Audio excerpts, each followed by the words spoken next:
Masunuring Kristo Jesus, naghain ng buhay sa krus, kaya't dinakila ng Diyos,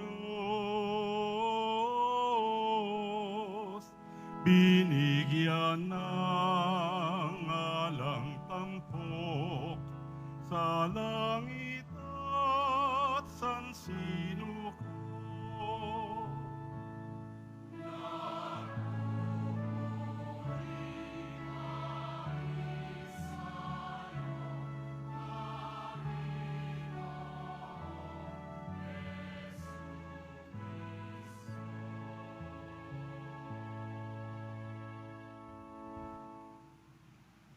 Ang pagpapakasakit ng ating Panginoong Hesukristo ayon kay San Juan. Noong panahong iyon, umalis si Jesus kasama ang kanyang mga alagad.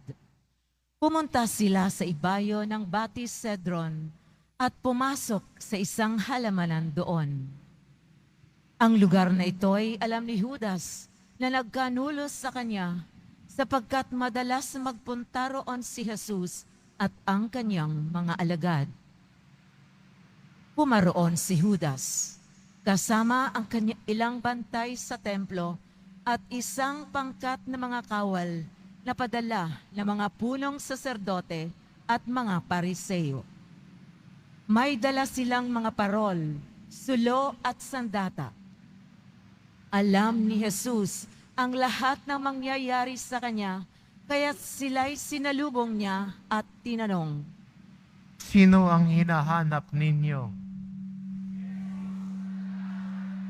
tugon nila. Sinabi niya, Ako si Jesus. kaharap nila si Judas na nagkanulos sa kanya. Nang sabihin ni Jesus na siya nga, napaurong sila at nabuwal sa lupa. Muli siyang nagtanong, Sino nga ba ang hinahanap ninyo? sagot nila, Sinabi ko na sa inyong ako si Jesus. Kung ako ang hinahanap ninyo, hayaan ninyong umalis ang mga taong ito. wika niya. Sinabi niya ito upang matupad ang kanyang salita. Walang napahamak kahit isa sa mga ibinigay mo sa akin, Ama. Binunot ni Simon Pedro ang kanyang tabak at tinaga ang alipin ng pinakapunong saserdote. Natigpas ang kanang tenga ng aliping yaon na ang pangalay Malco. Sinabi ni Jesus kay Pedro, Isalong mo ang iyong tabak. Dapat kong inumin ang kalis ng paghihirap na ibinigay sa akin ng Ama. si Jesus ay dinakip at ginapos ng mga bantay na Hudyo at ng pangkat na mga kawal sa pamumuno ng kanilang kapitan. Siya ay dinala muna kay Anas na biyanan ni Caifás na pinakapunong saserdote ng panahong yaon. Si Caifás ang nagpayo sa mga Hudyo na mas mabuti para sa kanila na isang tao lamang ang mamatay alang-alang sa bayan. Si Simon Pedro at ang isa pang alagad ay sumunod kay Jesus. Kilala ng pinakapunong saserdote ang alagad na ito, kaya't nakapasok siyang kasama si Jesus sa patio ng bahay ng pinakapunong saserdote. Naiwan naman si Pedro sa labas ng pintuan. Lumabas ang alagad na kilala ng pinakapunong saserdote. Kinausap ang dalagang nagbabantay sa pinto at pinapasok si Pedro. Si Pedro ay tinanong ng dalaga, Hindi ba't isa ka sa mga alagad ng taong iyan? Hindi. sagot ni Pedro. Maginaw noon, kaya't nagpabaga ng uling ang mga alipin at mga bantay at tumayo sa paligid ng siga upang magpainit. Nakihalo si Pedro at nagpainit din. Si Jesus ay tinanong ng pinakapunong saserdote tungkol sa kanyang mga alagad at sa kanyang itinuturo. Sumagot si Jesus. Hayagan ako nagsasalita sa madla. Lagi ako nagtuturo sa mga sinagoga at sa templo ng mga Hudyo. Wala akong sinabing palihim. Bakit ako ang tinatanong ninyo? Ang tanongin ninyo ay ang mga nakarinig sa akin. Alam nila kung ano ang sinabi ko. Pagkasabi nito, siya'y sinampal ng isa sa mga bantay na naroon. Bakit mo sinasagot ng ganyan ang pinakapunong saserdote? Tanong niya. Sinagot siya ni Jesus. Kung nagsalita ako ng masama, patunayan mo. Ngunit kung mabuti ang sinabi ko, bakit mo ako sinampal? Si Jesus na nagagapos pa noon ay ipinadala ni Anas kay Caifas, ang pinakapunong saserdote. Samantala, naroon pa rin si Simon Pedro at nagpapainit. Siya'y tinanong nila. Hindi ba't alagad ka rin ng taong iyan? Hindi. Sagot ni Pedro. Tinanong naman siya ng isa sa mga alipin ng pinakapunong saserdote, kamag-anak ng lalaking tinigpasan niya ng tenga. Hindi ba ikaw ang nakita kong kasama ni Jesus sa halamanan? Muling itinatwa ito ni Pedro, siya namang pagtilaok ng manok. Mula sa bahay ni Caifas, si Jesus ay dinala nila sa palasyo ng gobernador. Umaga na noon, hindi pumasok ang mga Hudyo sa palasyo ng gobernador upang sila'y huwag maituring na di karapat-dapat kumain ng hapunang Pampaskwa. Kaya't sa labas sila tinanggap ni Pilato at tinanong. Ano ang sakdal ninyo laban sa taong ito? Sumagot sila. Kung hindi po siya gumawa ng masama, hindi namin siya dadalhin sa inyo. Sinabi sa kanila ni Pilato, Dalhin ninyo siya at hatulan ayon sa inyong kautusan. sumagot ang mga Hudyo. Wala po kaming kapangyarihang humatol ng kamatayan kanino man. Nangyari ito upang matupad ang sinabi ni Jesus tungkol sa paraan ng kanyang pagkamatay. Si Pilato ay pumasok uli sa palasyo at tinawag si Jesus. Ikaw ba ang hari ng mga Hudyo? Tanong niya. Sumagot si Jesus. Yan ba'y galing sa iyong sariling isipan o may nagsabi sa iyo? Ako ba'y Hudyo? Tanong ni Pilato. Ang mga kababayan mo at mga punong saserdote ang nagdala sa iyo rito. Ano ba ang ginawa mo? Sumagot si Jesus. Ang kaharian ko'y hindi sa sanlibutang ito. Kung sa sanlibutang ito ang aking kaharian, ipinakipaglaban sana ako ng aking mga tauhan at hindi na ipagkanulo sa mga Hudyo. Ngunit hindi sa sanlibutang ito ang aking kaharian. Kung gayon, isa kang hari? Sabi ni Pilato. Sumagot si Jesus. Kayo na ang nagsasabing ako'y hari. Ito ang dahilan kung bakit ako ipinanganak at naparito sa sanlibutan upang magsalita tungkol sa katotohanan. Nakikinig sa aking tinig ang sinumang nasa katotohanan. Ano ba ang katotohanan? Tanong ni Pilato. Pagkasabi nito, muling lumabas si Pilato at sinabi sa mga Hudyo, Wala akong makitang kasalanan sa taong ito. Ngunit ayon sa inyong kaugalian, dapat akong magpalaya ng isang bilanggo kung araw ng Paskwa. Ibig ba ninyong palayain ko ang hari ng mga Hudyo? Hindi. sigaw nila. Si Barabas ay isang tulisan, kaya't ipinakuha ni Pilato si Jesus at ipinahagupit. Ang mga kawal ay kumuha ng halamang matinik, ginawang korona at ipinutong kay Jesus. At sinuotan siya ng balabal na purpura. Isa't isa'y lumalapit sa kanya at ang wika, Mabuhay ang hari ng mga Hudyo! at siya'y pinagsasampal. Lumabas uli si Pilato at sinabi sa kanila, Ihaharap ko siya sa inyo upang malaman ninyo na wala akong makitang kasalanan niya. at inilabas si Jesus na may koronang tinik at balabal na purpura. Sinabi sa kanila ni Pilato, Narito ang tao. pagkakita sa kanya ng mga punong saserdote at ng mga bantay, sila'y sumigaw. Sinabi ni Pilato, Kunin ninyo siya at kayo ang magpako sa kanya. Wala akong makitang kasalanan niya. sumagot ang mga Hudyo. Ayon sa aming kautusay, nararapat siyang mamatay, sapagkat siya ay nagpapanggap na anak ng Diyos. Lalong natakot si Pilato nang marinig ang mga pananalitang ito. Muli siyang pumasok sa palasyo at tinanong si Jesus. Taga saan ka ba? Subalit, hindi tumugon si Jesus.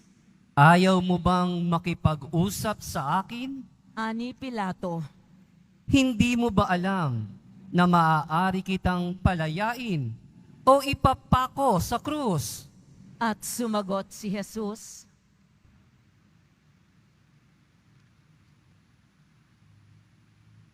Kaya mo lamang nagagawa iyan ay sapagkat ipinagkaloob sa iyo ng Diyos ang kapangyarihang iyan. Kaya mas mabigat ang kasalanan nang nagdala sa akin dito. Nang marinig ito ni Pilato, lalo niyang hinangad na palayain si Jesus. Ngunit nagsigawan ang mga tao. Kapag pinalaya mo ang taong iyan, hindi ka kaibigan ni Cesar. Sino man nagpapanggap na hari ay kalaban ni Cesar. Pagkarinig ni Pilato sa pangungusap na ito, inilabas niya si Jesus. At siya'y lumuklok sa hukuman sa dakong tinatawag na ang plataporma, gabata sa wikang Hebreo. Araw noon ng paghahanda sa Paskwa at mag-iikalabindalawa na ng tanghali, sinabi ni Pilato sa mga Hudyo, Narito ang inyong hari. sumigaw sila. Ipapako ko ba sa krus ang inyong hari? Tanong ni Pilato. Sumagot ang mga punong saserdote. Wala kaming hari kundi ang Cesar. Kaya't si Jesus ay ibinigay sa kanila ni Pilato upang ipako sa krus. Kinuha nga nila si Jesus at lumabas siya, napasan ang kanyang krus patungo sa lugar na kung tawagi Dako ng Bungo, Golgota sa wikang Hebreo. Pagdating doon, siya'y ipinako sa krus kasama ang dalawa pa, isa sa gawing kanan at isa sa kaliwa. Sumulat si Pilato ng ganitong pangungusap at ipinalagay sa krus. Si Jesus na taga Nazaret, ang hari ng mga Hudyo. Nasusulat ito sa mga wikang Hebreo, Latin at Griego, at marami sa mga Hudyo ang nakabasa nito, sapagkat malapit sa lungsod ang dakong pinagpakuan kay Jesus. Kaya't sinabi ng mga punong saserdote kay Pilato, Huwag ninyong isulat na hari ng mga Hudyo, kundi sinabi ng taong ito, Ako ang hari ng mga Hudyo. sumagot si Pilato.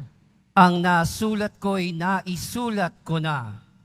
Nang maipako na ng mga kawal si Jesus, kinuha nila ang kanyang kasuotan at pinaghati-hatian ng apat. Kinuha nila ang kanyang tunika. Ito'y walang tahi at hinabi ng buo mula sa itaas hanggang sa ibaba. Nag-usap-usap ang mga kawal. Huwag natin punitin ito. Magsapalan lamang tayo para malaman kung kanino ito mauuwi. Nangyari ito upang matupad ang isinasaad ng kasulatan. Pinaghati-hatian nila ang aking mga kasuotan at ang aking damit ay kanilang pinagsapalaranan. Gayon nga ang ginawa ng mga kawal. Nakatayo sa tabi ng krus ni Jesus ang kanyang ina at ang kapatid na babae nitong si Maria na asawa ni Cleophas. Naroon din si Maria Magdalena. Nang makita ni Jesus ang kanyang ina at ang minamahal niyang alagad sa tabi nito, kanyang sinabi, Ginang, narito ang iyong anak. at sinabi sa alagad, Narito ang iyong ina.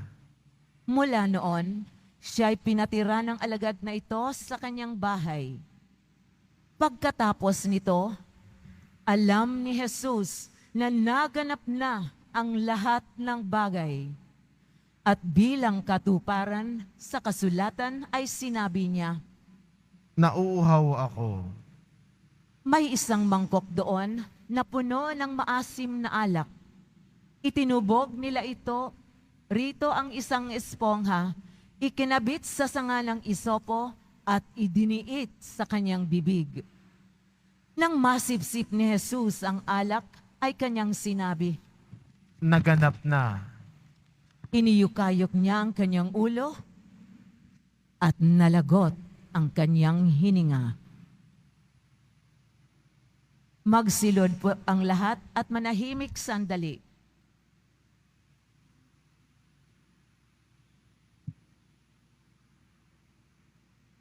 Magsitayo na po ang lahat. Nooy araw ng paghahanda at ayaw ng mga Hudyo na manatili sa krus ang mga bangkay sa araw ng pamamahinga, sapagkat dakila ang araw ng pamamahingang ito. Kaya't hiniling nila kay Pilato na ipabali nito ang mga binti ng mga ipinako sa krus at alisin doon ang mga bangkay. Naparoon nga ang mga kawal at binali ang mga binti ng dalawang ipinakong kasabay ni Jesus. Ngunit pagdating nila kay Jesus at makitang patay na siya, hindi na nila binali ang kanyang binti. Subalit, inulos ng sibat ng isa sa mga kawal ang tagiliran ni Jesus at biglang dumaloy ang dugo at tubig. Ang nakakita nito ang nagpapatotoo. Tunay ang kanyang patotoo at alam niyang katotohanan ang sinabi niya upang kayo'y maniwala. Nangyari ang mga ito upang matupad ang sinasabi ng kasulatan. Walang mababali isa man sa kanyang mga buto at sinabi naman ng ibang bahagi ng kasulatan, pagmamasdan nila ang kanilang inulos. Pagkatapos nito, si Jose na taga-Arimatea ay nagsadya kay Pilato upang humingi ng pahintulot na makuha ang bangkay ni Jesus. Si Jose ay isang alagad ni Jesus, ngunit palihim nga lamang dahil sa takot sa mga Hudyo. At pinahintulutan naman siya ni Pilato, kaya't kinuha ni Jose ang bangkay ni Jesus. Sumama sa kanya si Nicodemo, may dalang pabango, mga 100 libra ng pinaghalong mira at aloe. Siya ang nagsadya kay Jesus isang gabi. Kinuha nila ang bangkay ni Jesus at nilagyan ng pabango habang binabalot sa kayong lino ayon sa kaugalian ng mga Hudyo. Sa pinagpakuan kay Jesus ay may isang halamanan at dito'y may isang bagong libingang hindi pa napaglilibingan. Yamang nooy araw ng paghahanda ng mga Hudyo at dahil sa malapit naman ang libingang ito, doon nila inilibing si Jesus. Ang mabuting balita ng Panginoon. Pinupuri ka namin, Panginoong Jesucristo. Magsiupuan lahat.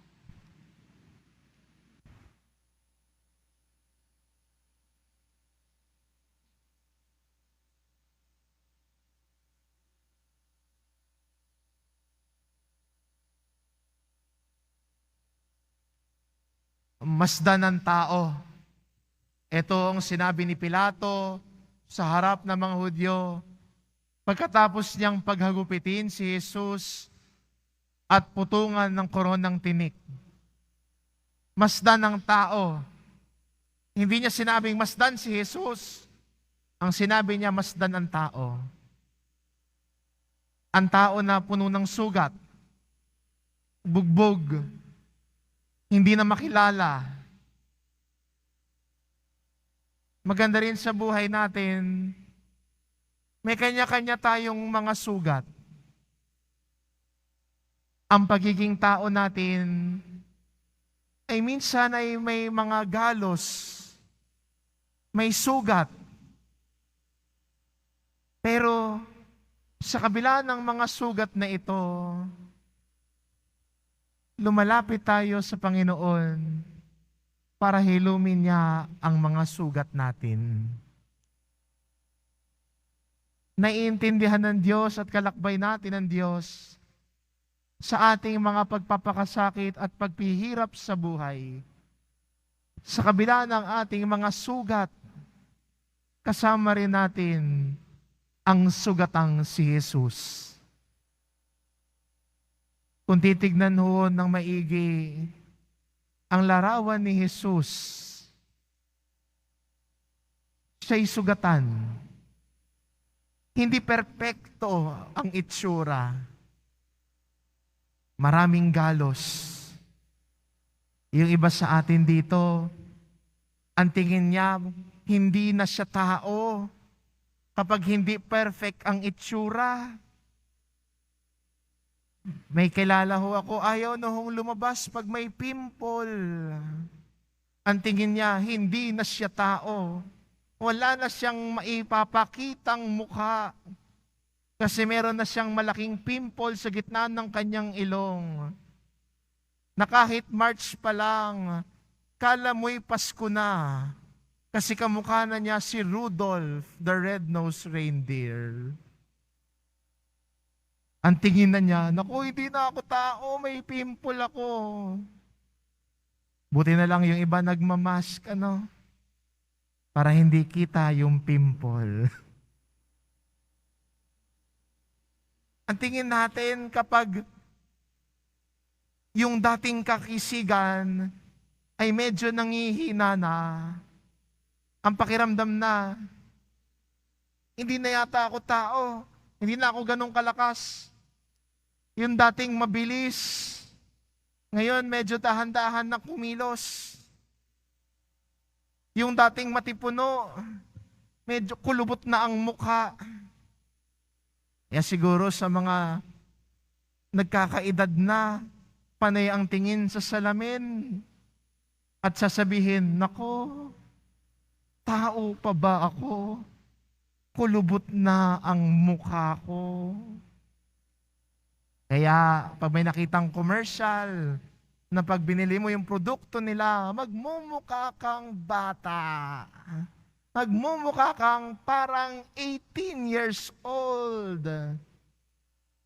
Tanggapin mo na, 70 ka na. Huwag ka nang umasang babalik ka pa sa pagiging mukhang 18. Growing old is a grace. Ang pagiging tao natin, hindi lang sa panlabas sana, hindi sa itsura lamang nakasalalay ang ating pagiging tao. Pero bilang isang tao, may kakayahan din tayong dumamdam. May kakayahan tayong makiramdam. May kakayahan din tayo nagmagmalasakit sa kapwa. Kaya kung titignan natin ang buhay ni Jesus, na sinabi ni Pilato, masdan ang tao, hindi lang niya sinasabi ang isang sugatang Jesus, pero marahil maganda ring tignan na tinuturo niya ang halimbawa din ni Jesus, na ang tao tulad ni Jesus ay maging masunurin sa Ama.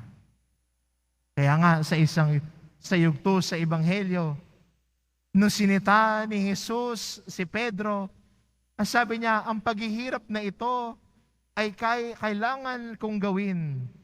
At malinaw sa kanya ang lahat ng ito, na ang kanyang pagpapakasakit ay parte ng misyon na ibinigay sa kanya ng Ama. Maganda rin sa atin bilang tao matuto sa halimbawa ni Jesus ng pagiging masunurin. Sabi nga ho ni San Pablo, si Jesus ay naging masunurin hanggang kamatayan sa krus.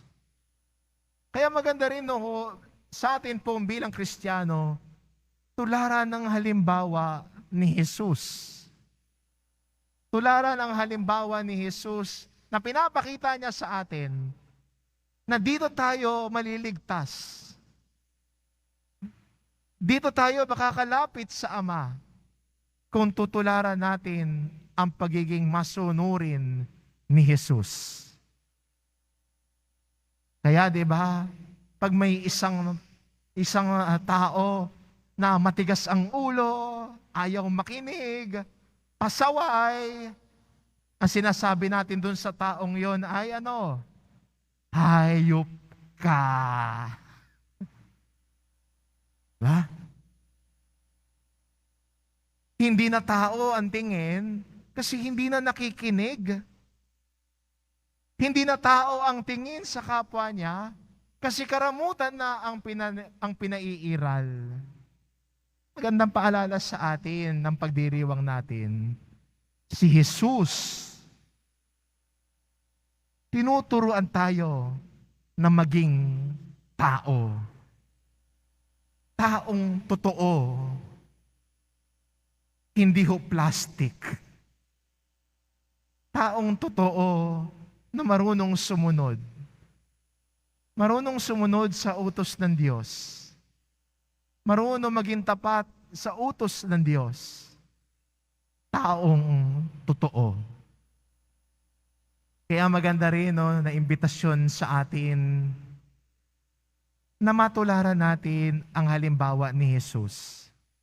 Sa ating debosyon kay Jesus, lalo na ho sa panahong ito ng mga mahal na araw, lumalabas yung ating debosyon kay Jesus. Lalo-lalo na sa ating mga gawaing espiritual. Pagsali sa prosesyon, mga nagbibisita iglesia, meron pa ba sa inyo paos mula sa pabasa? Pero sana ang lahat ng ito ay magdala sa atin para maging totoong tao. Tao na ipinapakita sa atin ni Jesus. Oo, may kanya-kanyang mga sugat. May kanya-kanya tayong mga karanasan na mapapait. May pinagdaraanan sa buhay. Pero sa paglapit natin kay Jesus, siya ay kalakbay natin. Nararamdaman niya at naiintindihan niya ang hirap natin. Si Jesus ang nagtuturo sa atin ng daan tungo sa kaganapan ng ating buhay at pagiging tao. Maging masunurin tulad ni Jesus. Sana ito yung goal natin bilang mga Kristiyano, bilang mga deboto ni Jesus. Maging masunurin tulad ni Jesus. At yan po may kita ang mukha ng isang taong tunay na deboto. Hindi mo lang siya nakikita kapag may prosesyon, pero ang totoong deboto ay nagsusumikap na maging kalarawan si Jesus. Ang totoong deboto, hindi lang nariyan kapag may piyesta o mahal na araw, o makikita mo sa kanyang pananamit na may malaki nakasulat, Jesus Nazareno. Makikita ito sa ating pang-araw-araw na gawain, sa ating pagsisikap sa pagbabago ng buhay, sa ating paghingi ng grasya sa Diyos, natularan ang kanyang anak na si Jesus Nazareno. Yun ho ang mukha ng taong totoo. Tunay na deboto, tunay na tao. Nagsusumikap, sumunod kay Jesus. Hindi pakitang tao lamang. Hindi gusto lang makita ang mukha. Hindi nagnanais na ang sarili niya ang maging bida. Pero ang bida sa ating buhay ay si Jesus Nazareno na siyang sinusundan natin. Masdan ang tao. Si Jesus na kalakbay natin. Si Jesus na masunurin hanggang kamatayan sa krus. Sa kabila ng hirap at sugat, sa kabila ng mga pagsubok na hinarap ni Jesus, sa kabila ng panlalait sa Kanya, masdan ang tao. Samahan natin si Jesus. Tularan natin si Jesus na nagpapakita sa atin, ito ang buhay ng isang tao. Amen.